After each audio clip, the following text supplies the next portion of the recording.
Hello everyone, कैसे हो सब लोग। हाँ जी दोस्तों, स्वागत है आज की क्लास में। आज की क्लास के अंदर हम लोग इनडायरेक्ट टैक्स, जी हाँ, सेक्शन जो सेट 2 MQP आ रखा है उसका हम लोग इनडायरेक्ट टैक्स का पार्ट डिस्कस करने जा रहे हैं। आओ जरा देख लेते हैं। अच्छा, एक और बात है, पिछला जो मैंने क्वेश्चन पिछले जो पेपर दिया था वो आपको DT का विदाउट सॉल्यूशन दिया था, ठीक है। वो विदाउट सॉल्यूशन वाला मैंने सॉल्व किया था। अब इंस्टीट्यूट ने इसके सॉल्यूशंस निकाल चुके हैं तो हम लोग वो भी डिस्कस करेंगे, बट वो बाद में। पहले इनडायरेक्ट टैक्स के बात करते हैं, सेक्शन नंबर B। आओ जरा बच्चों देखते हैं। Choose the correct alternatives. एक MCQs हैं, सिंपल से MCQs हैं। Indirect tax is regressive in nature. बच्चों अगर क्वेश्चन में कुछ नहीं लिखा हो तो रिग्रेसिव ही लिखना है, क्योंकि पार्शियली रिग्रेसिव हो सकता था बट पार्शियली रिग्रेसिव का कोई ऑप्शन नहीं है। So regressive in nature is the correct answer. Cascading of effect of tax means tax on tax, जी हाँ, C is the correct answer, इसमें कोई डाउट नहीं है। Renting of precincts of the religious place meant for general public owned और manage by charitable trust और religious trust. बच्चों याद होगा सेक्शन 12AA के अंदर आपका ट्रस्ट अगर रजिस्टर्ड है और वो रेंटिंग की सर्विस दे रहा है तो गवर्नमेंट कहता है कि वो रेंटिंग सर्विस फुली एग्जेम्प्ट रहेगी अगर रूम का जो रेंट है वो 1000 रुपए पर डे से कम का है। दूसरा, शॉप्स को अगर रेंट पे दिया है 10,000 रुपए से कम के लिए दिया है महीने का। और अगर हॉल या कम्युनिटी हॉल या जो भी प्रेमिसेस हैं आपकी, गुरुद्वारा, मंदिर, मस्जिद की, चर्च की, तो वो जो कम्युनिटी हॉल है अगर वो फंक्शंस के लिए दिए जा रहे हैं तो 10,000 से अगर किराया कम है तो भी GST नहीं लगेगा। तो करेक्ट आंसर इज D। तो थर्ड का D। फोर्थ पे आते हैं बच्चों। Fourth is annual return is a summary of. Annual return याद है GSTR 9। ये GSTR 9 जो है वो समरी है सबकी, 1 की, 3B की और 4 की। आओ जरा देखते हैं next. As per section 2 clause 31 of the customs act, person in charge means vessel के लिए मास्टर, ट्रेन के लिए गार्ड, कंडक्टर, व्हीकल के लिए ड्राइवर। तीनों ही सही जवाब है, तो all of the above. Is that clear everyone? While computing the assessable value for custom, buying commission shall not be included। Buying commission कभी इंक्लूड नहीं होती है बच्चों, क्योंकि buying commission तो कहां दी जा रही होगी, यहां पर ना, इंडिया के अंदर। सो इसलिए ये वैल्यू कभी भी इंक्लूड नहीं की जाएगी, बायर के पॉइंट ऑफ व्यू से है। सेलर के जो खर्चे होंगे वो जरूर आएंगे, बट बायर के खर्चे इसके अंदर नहीं आएंगे। क्या मेरी बात समझ में आ रही है? So no. In case of air transport, transportation cost should be restricted to 20% is the correct answer. 20% of FOB value. True. Margin of dumping means the positive difference between normal value, जो वहां पर value पड़ी हुई है ना, और उसका और एक्सपोर्ट प्राइस का जो डिफरेंस है, मतलब कितने का एक्सपोर्ट किया और कितने का वहां पे चाइना में, अगर चाइना से डंपिंग की जा रही है तो चाइना में कितने का बिकता है मार्केट, नॉर्मली कितना बेचते हैं, और अगर वो 100 रुपए का बेचते हैं और यहां पर इंडिया में वो 70 रुपए का बेच रहे हैं, एक्सपोर्ट कर रहे हैं, तो ऐसे केस में 30 रुपए का जो डिफरेंस है that is margin of dumping. तो this statement is true. Services supplied by insurance agent to any person carrying on insurance business is liable to forward charge। गलत जवाब, रिवर्स चार्ज लगता है बच्चों, फॉल्स स्टेटमेंट है ये। A registered person cannot avail ITC unless he is in the possession of tax invoice or debit note। बिल्कुल correct बात है, जब तक आप डेबिट नोट या फिर आपके पास इनवॉइस नहीं होगा आपको क्रेडिट नहीं मिलेगा। Section dash of the customs act empowers the government to grant exemption. बच्चों याद करो, सेक्शन नंबर है 25। 25 सेक्शन जो है कस्टम लॉ के अंदर, वो ये कहता है कि आपको एग्जेम्पशन मिलती है। 25(1), 25(2) याद है, जनरल एग्जेम्पशन, और एक वो था स्पेशल ऑर्डर वाला। For the purpose of customs exchange rate notified by dash shall be considered. For the purpose of custom exchange rate कौन नोटिफाई करता है? CBIC बच्चों, CBIC। यस और no? Article 246 read with schedule 7। Schedule 7 divides subject matter of the law by legislature into 3 categories: union list, state list and concurrent list. A shopkeeper selling the storage water bottles along with refrigerator is an example of mixed supply। कौन सा example है ये? Mix supply. बच्चों याद है ना आपको, composite supply, mix supply. Composite supply वही नेचुरली बंडल्ड, मिक्स सप्लाई मतलब जहां पे नेचुरली बंडल्ड नहीं होता। क्या मेरी बात समझ में आती है? अच्छा, what are the issues in pre GST regime? GST आने से पहले क्या प्रॉब्लम्स चल रही थी? सो बच्चों GST आने से पहले आपको क्या लगता है क्या प्रॉब्लम चल रही थी? GST आने से पहले मैं इसका जवाब अपने लैंग्वेज में दूंगा, और वो ये कि कैस्केडिंग होती थी। क्या होती थी? Cascading of taxes on account of non wettable CST। CST का क्रेडिट नहीं मिलता था बच्चों, जिसकी वजह से CST बन जाती थी कॉस्ट, और कॉस्ट बनने की वजह से जब भी उसको आगे बेचा जाता था उसके ऊपर क्या लगाया जाता था? वैट या CST, जो भी कोई भी चीज लग रहा है, तो बेसिकली टैक्स ऑन टैक्स लग रहा था, क्योंकि CST का क्रेडिट नहीं मिलता था। फिर cascading of taxes again on account of SENVAT included in the value for imposing VAT. So everyone, cascading एक और रीजन से हो सकती है। सेनवेट याद है मैंने आपको बताया था, सेंट्रल वैल्यू एडेड टैक्स। जब भी गवर्नमेंट गुड्स मैन्युफैक्चर के ऊपर क्या लेती है, सेंट्रल एक्साइज ड्यूटी। मैन्युफैक्चरिंग करी, सेंट्रल एक्साइज ड्यूटी ली। अब हुआ ये कि अगर मैं मैन्युफैक्चरर हूं तो मैं ऑब्वियसली मैन्युफैक्चर करने के बाद प्रोडक्ट को बेचूंगा तो क्या लगेगा, वैट लगेगा। बट मैन्युफैक्चरिंग के ऊपर क्या गवर्नमेंट लेती थी मुझसे, एक्साइज ड्यूटी। एक्साइज ड्यूटी का मुझे क्रेडिट तो मिलता था, मुझे नहीं, बेसिकली जो मेरे से मैन्युफैक्चरर, अगर मुझसे मैन्युफैक्चरर खरीद रहा है उसको क्रेडिट मिल जाएगा, है ना। तो गवर्नमेंट कहता है कि जब आप कोई गुड बना रहे होगे उस वैल्यू के अंदर आप सेनवेट लिख रहे होगे। सेनवेट मतलब एक्साइज ड्यूटी, हाँ या ना। और सेनवेट जो ऐड करने के बाद जो वैल्यू आएगी इसके ऊपर क्या लगेगा, वैट, क्योंकि प्रोडक्ट को क्या किया जा रहा है, बेचा जा रहा है। तो बेसिकली वैट जो लग रहा है वो सेनवेट में लग रहा है। सेनवेट क्या था, सेंट्रल एक्साइज ड्यूटी, है ना, जो सेंट्रल गवर्नमेंट को टैक्स दिया जाता है उसको सेनवेट बोल रहे हैं। तो सेनवेट के ऊपर दोबारा क्या लग रहा है, टैक्स। तो बेसिकली टैक्स ऑन टैक्स नहीं हो गया ये। सो कैस्केडिंग पहले भी जिंदा थी दोस्तों, कैस्केडिंग पहले भी जिंदा थी। अच्छा, इसके अलावा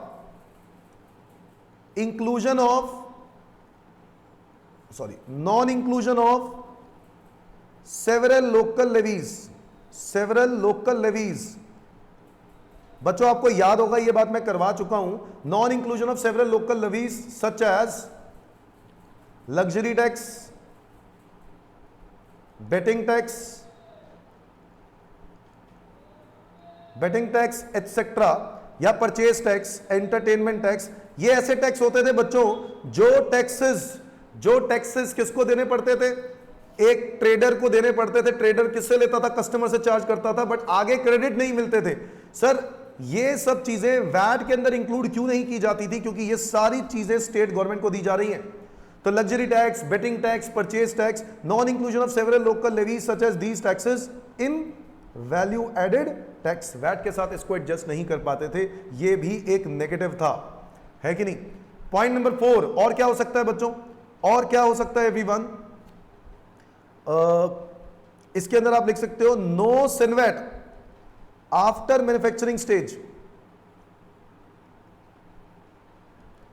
बच्चों सेनवेट का क्रेडिट मिलता था, मतलब सेंट्रल गवर्नमेंट एक्साइज ड्यूटी अगर तुमसे चार्ज करती थी तो जो भी एक्साइज ड्यूटी दे रहा है उसको क्रेडिट मिल जाता था। बट शर्त यह थी कि वो भी क्या होना चाहिए, मैन्युफैक्चरर।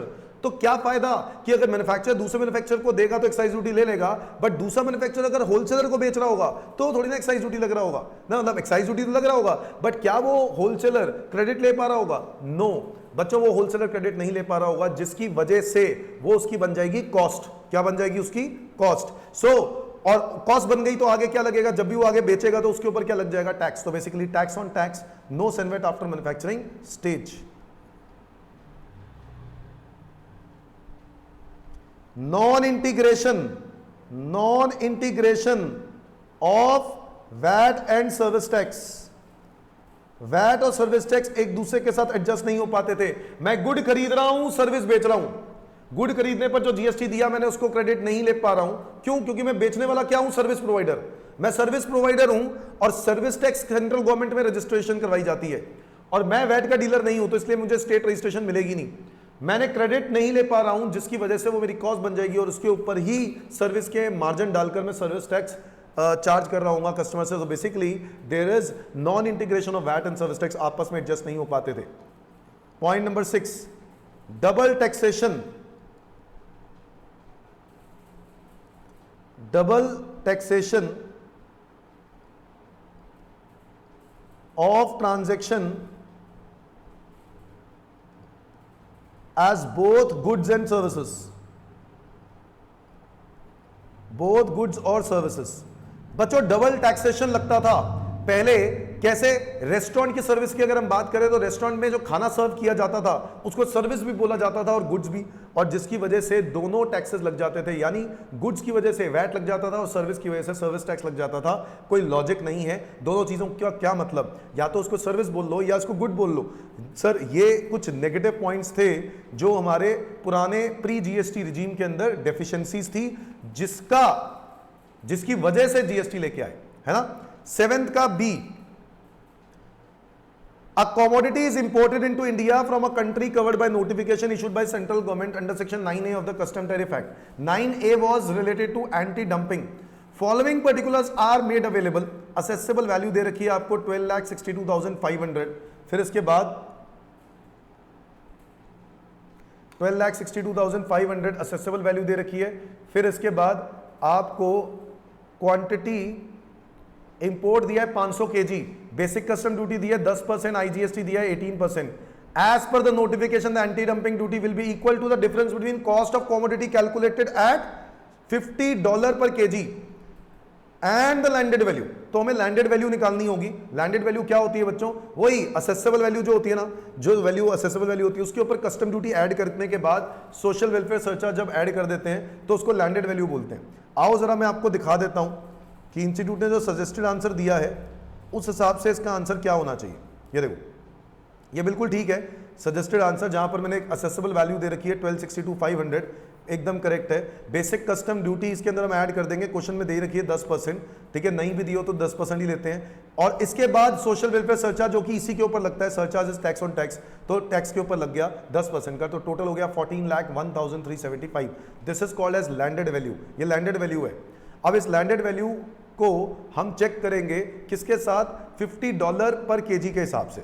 तो rate of commodity as per anti dumping notification $50 per KG, 500 KG है तो 25,000 पे यूएस डॉलर, $25,000 हो गए।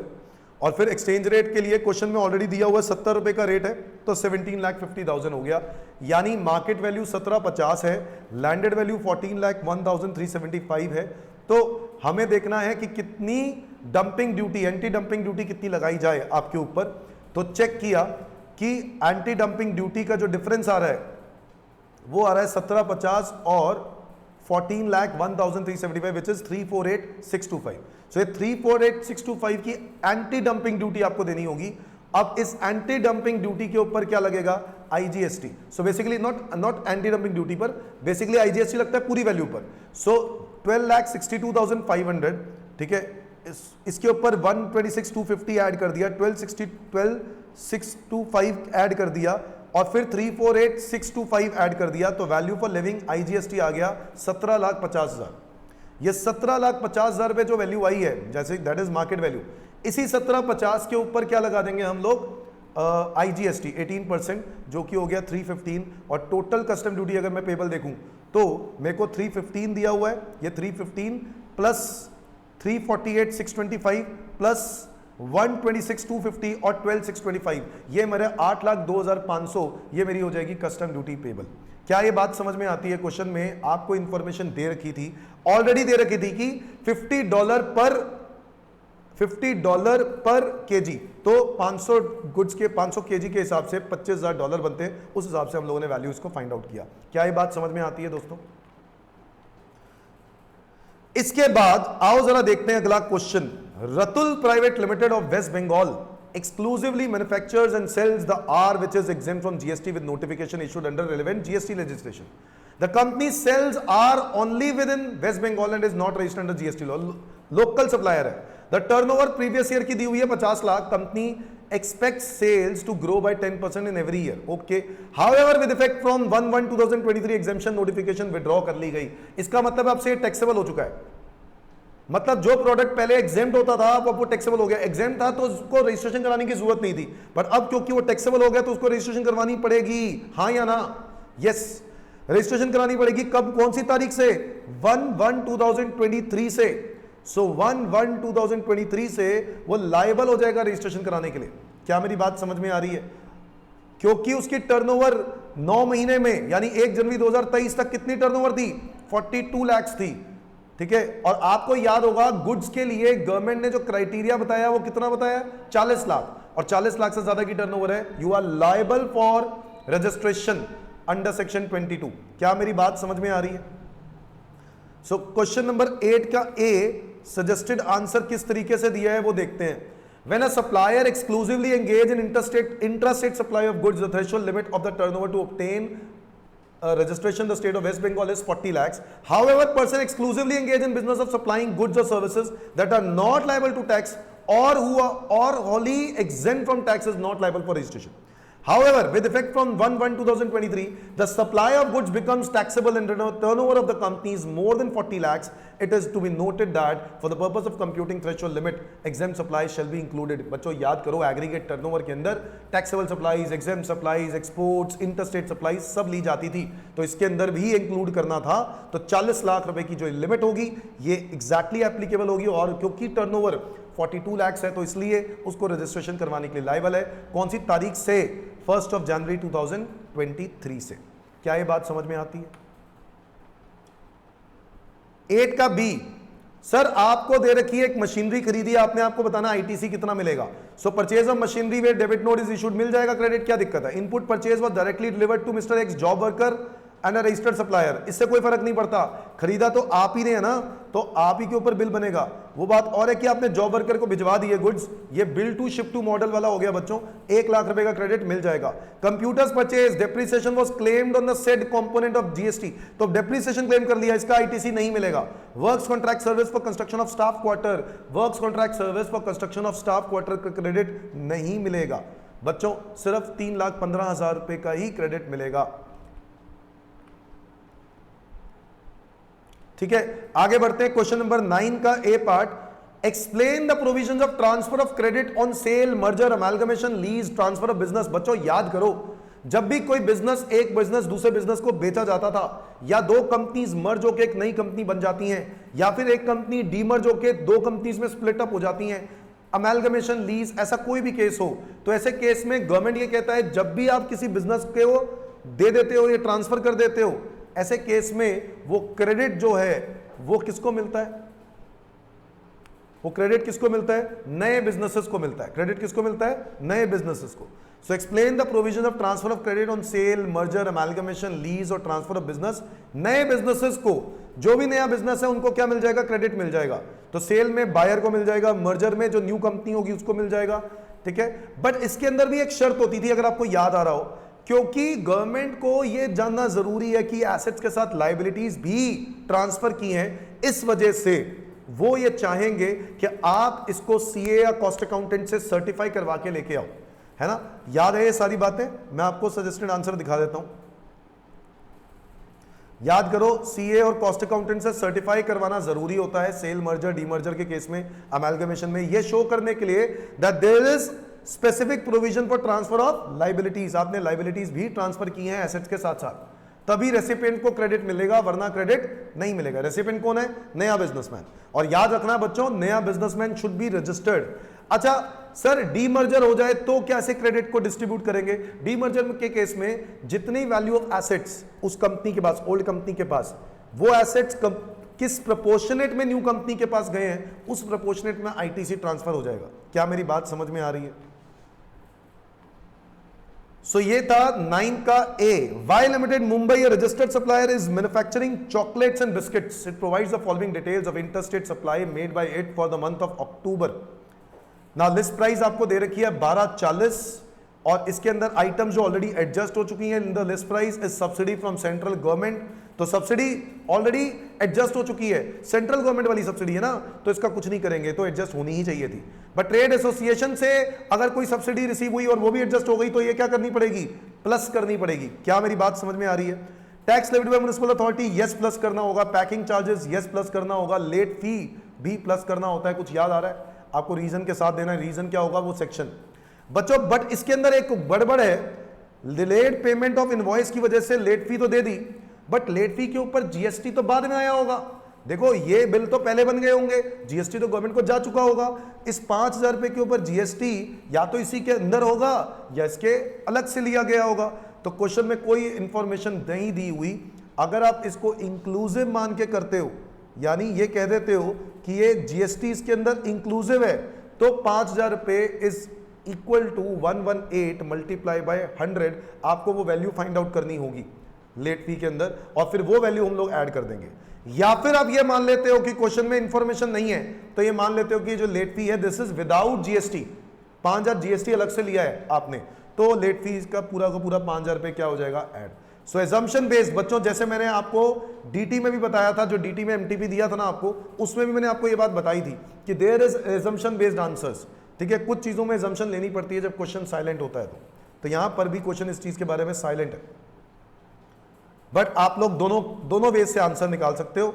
यानी अगर मैं इंस्टीट्यूट के हिसाब से चलूं तो इंस्टीट्यूट ने तो आंसर दिया है 13,40,000, बट मेरे हिसाब से इसका आंसर एक और हो सकता था, विच इज 5,000 को इंक्लूसिव ऑफ जीएसटी मानकर उसमें इनटू 100 डिवाइड बाय 118।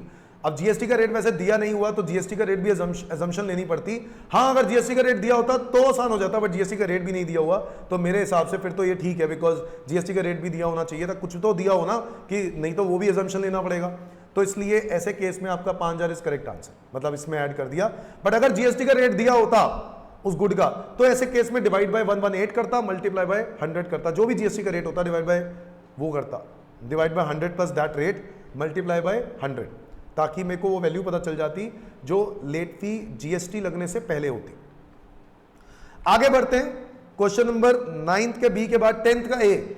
बच्चों क्वेश्चन बोल रहा है एक्सचेंज रेट कौन सा लेंगे, तो भाई साहब आपको याद होगा एक्सचेंज रेट लेने के लिए कौन सा एक्सचेंज रेट लिया जाता है। पहली बात तो सीबीआईसी का लिया जाता है। अच्छा, सीबीआईसी का भी कौन से वाला लेना है, गवर्नमेंट जिस डेट पर इंपोर्ट मैनिफेस्ट सबमिट किया आपने, तब इंपोर्ट मैनिफेस्ट जब वो उसने क्या कहते हैं, जो कैप्टन ऑफ द शिप है वो जो लेके आ रहा है, ठीक है, उसने जब इंपोर्ट मैनिफेस्ट सबमिट किया तब, या फिर एंट्री इनवर्ड जब ग्रांट ऑफ एंट्री इनवर्ड्स मिल गई तब, या फिर एक्सन कंपनी ने बिल प्रेजेंट किया। बच्चों yes, presented the bill of entry, जिस डेट पर बिल प्रेजेंट किया जाएगा वही वाली एक्सचेंज रेट लेनी होती है। याद है बच्चों? सो क्वेश्चन नंबर 10 का ए तो बहुत ही छोटा सा क्वेश्चन था। क्वेश्चन नंबर 10 का बी, क्वेश्चन नंबर 10 का बी कहता है Messrs. VMA, a registered taxable person under regular scheme, provides the following information. Interstate supply दे रखी है 2 लाख, 2 लाख के ऊपर क्या लगेगा, IGST, इंटरस्टेट है ना, तो ये आपकी क्या है, सप्लाईज है, मतलब आउटपुट टैक्स में जाएगा ये। सो आपको करना क्या है, ऐसे क्वेश्चंस को फाइंड आउट करना होता है जब टैक्स पेबल निकालने के लिए।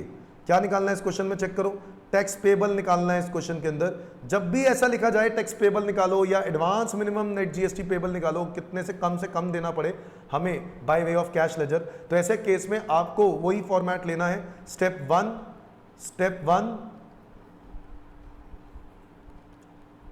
Input tax credit, step 2 output tax, और स्टेप 3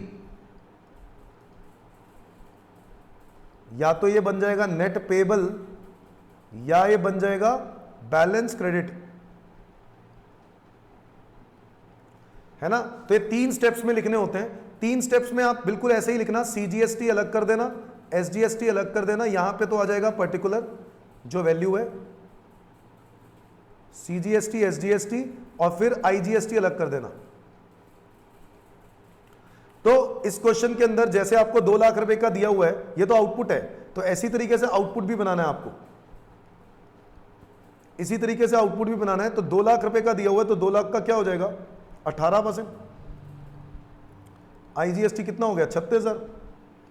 इसी तरीके से इंट्रास्टेट सप्लाई दिया हुआ है, 1000 पैकेट आपने बेचे हैं प्लास्टिक बकेट के साथ डिटर्जेंट के, तो 4 लाख रुपए की सेल हुई, और 4 लाख की सेल के ऊपर क्योंकि ये मिक्स सप्लाई है तो जीएसटी रेट कौन सा लगेगा, हाईएस्ट वाला। हाईएस्ट कितना है 28%, तो 4 लाख का 28% यानी 14% 14%, 56,000 हो गया सीजीएसटी, 56,000 हो गया एसजीएसटी, हाँ या ना। इसके बाद लिखा है supply of online education journals a private coaching centre. Online education journal वैसे एग्जाम्प्ट होते हैं, बट ये प्राइवेट कोचिंग के लिए एग्जाम नहीं होते। प्राइवेट कोचिंग के लिए क्या होंगे, टैक्सेबल होंगे। सो आप लोग वैल्यू देख लो, 1 लाख रुपए दी हुई है, 1 लाख रुपए के ऊपर क्या जीएसटी लगेगा 18%, तो सीजीएसटी 18,000 और एसजीएसटी 18,000, ये आपका हो गया आउटपुट टैक्सेस। फिर इसके बाद आप लोगों ने लिखा कि आपके पास क्रेडिट पहले से कितना पड़ा हुआ, तो जब चेक किया तो पहले से कोई क्रेडिट पड़ा हुआ है या नहीं पड़ा हुआ, तो तो आपके पास दिया हुआ है 10, 10 और 80, तो 10, 10 और 80 ये तो हो गया हमारा ओपनिंग क्रेडिट। क्या हो गया ये? ओपनिंग क्रेडिट, जिसके अंदर आप ऐड करने वाले हो क्या, आपकी अगर कोई परचेजेस हैं 1,40,000, जिसमें से 40,000 का इनवॉइस क्या है मिसिंग, तो 1 लाख रुपए का डॉक्यूमेंट देखेंगे बस वो, और उस 1 लाख रुपए के ऊपर 18% का क्या लगेगा, आईजीएसटी, तो 18,000 रुपए ये हो गया। और इसी तरीके से 1 लाख रुपए की repairing of bus with seating capacity of 20 passengers used to transport its employees from their resident being intrastate supply. 1 lakh रुपए की ये भी सर्विस है जो आपने रिसीव करी है, और इसके ऊपर भी क्या लगा होगा, जीएसटी लगा होगा। कौन सा वाला, सीजीएसटी और एसजीएसटी। सो 1 लाख रुपए की सर्विस ये वाली भी है, इसके ऊपर जीएसटी लगा होगा 9% के हिसाब से 9,000 और 9,000।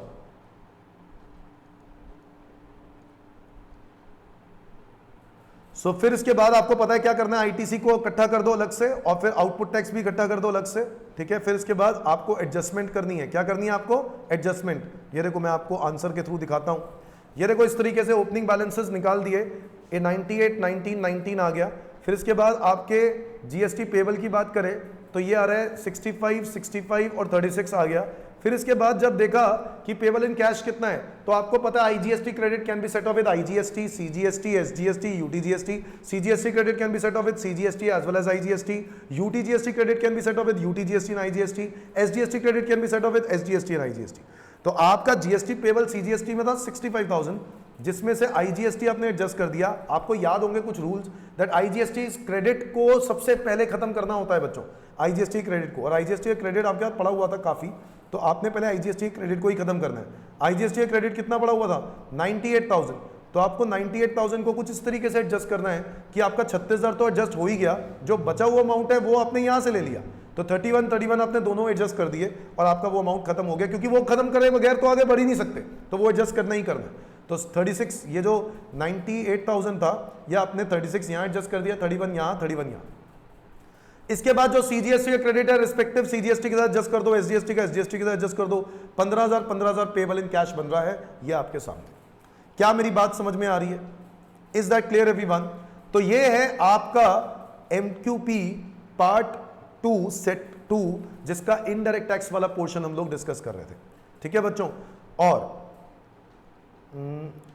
बस बाकी और क्वेश्चंस प्रैक्टिस करते रहेंगे, मेरे YouTube चैनल के साथ बने रहिए, आपको डिटेल्स मिलती रहेंगी इसके बारे में, ठीक है। और एक छोटी सी बात आपके साथ डिस्कस करना चाहता हूं, डायरेक्ट टैक्स में जब आप ये क्वेश्चंस कर रहे होगे, जो आप लोगों ने डायरेक्ट टैक्स का एमटीपी किया सॉल्व, तो आपने देखा होगा एक आधे आंसर्स में फर्क आ रहा होगा, और वो फर्क किस चीज का आ रहा है वो मैं आपको क्लैरिटी से दे देता हूं। देखो एक तो यही है डी, यहां पे मैं मानता हूं यहां पे मेरी कोई गलती हो गई, क्योंकि 6th क्वेश्चन के अंदर वहां पे क्वेश्चन में लिखा हुआ था कि interest of pre construction period जो होता है वो 5 सालों में अलाउ होता है डिडक्शन उसकी, ये बात बिल्कुल ट्रू है, ठीक है।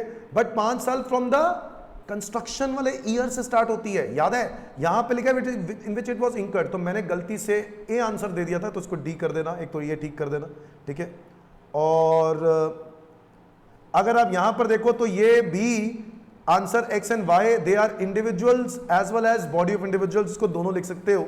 एक्स एंड वाई वैसे इंडिविजुअल्स हैं, बट क्योंकि अगर वो एग्री होके दोनों उस पर्टिकुलर पर्सन से पैसे लेते हैं, उसके पर्सन के जो भी बिजनेस की इनकम है जो भी है, तो वो सारे के सारे पैसे रिकवर करते हैं, तो हम इनको बॉडी ऑफ इंडिविजुअल्स बोलते हैं। बट उसके लिए भी आपके पास एग्रीमेंट्स होने चाहिए, ठीक है। तो इसलिए बॉडी ऑफ इंडिविजुअल मैंने उस वक्त नहीं लिखा था, सिर्फ इंडिविजुअल्स लिखा था, that is also correct. Next is अगर हम लोग देखें तो यहां पर मुझे एक गड़बड़ दिखी कि यहां पर विनिंग फ्रॉम लॉटरी को, जो कि लॉटरी विनिंग लिखा हुआ है बस और कुछ नहीं लिखा हुआ, तो हम कैसे मान लें कि ये टीडीएस कट के है? मैंने ये माना था कि टीडीएस कटे बगैर है, तो 60,000 रुपए का फर्क आ रहा होगा आंसर के अंदर, वो इसी वजह से आ रहा होगा। और आपको पता है अगर आपने ये मान के कर लिया कि टीडीएस कट गया है, तो ग्रॉसअप कैसे करेंगे? 70%, क्योंकि टीडीएस का रेट विनिंग फ्रॉम लॉटरी पर 30% होता है, तो डिवाइड बाय 70 मल्टीप्लाई बाय 100 कर देंगे, तो ये 2 लाख रुपए यहां पे आ गया। Is that clear? थर्ड का ए की बात करें तो थर्ड का ए इज एकदम करेक्ट, 60,100। फिर इसके बाद थर्ड का बी पे आ जाता हूं, थर्ड का बी भी करेक्ट है, थर्ड का बी भी करेक्ट है बिल्कुल। थर्ड के बी सही है, थर्ड का बी, फोर्थ का भी हो गया था ए, फोर्थ का बी पे आ जाओ ना। फोर्थ का बी जब मैं देखता हूं ना तो एक पार्शियल इंटीग्रेशन मेथड लगता है, बिल्कुल सही है। क्वेश्चन देखो जरा, एक मिनट, क्वेश्चन देखो बच्चों।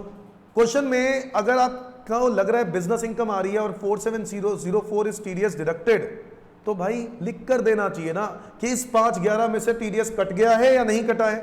आप मेरा आंसर देखोगे तो मैंने उसमें आंसर में लिखा होगा एज्यूमिंग दैट इस पर टीडीएस कट गया है, तो मैंने उसको ग्रॉस अप कर दिया 4704 को ऐड करके। अदरवाइज इसके अंदर 4704 ऐड नहीं करना चाहिए।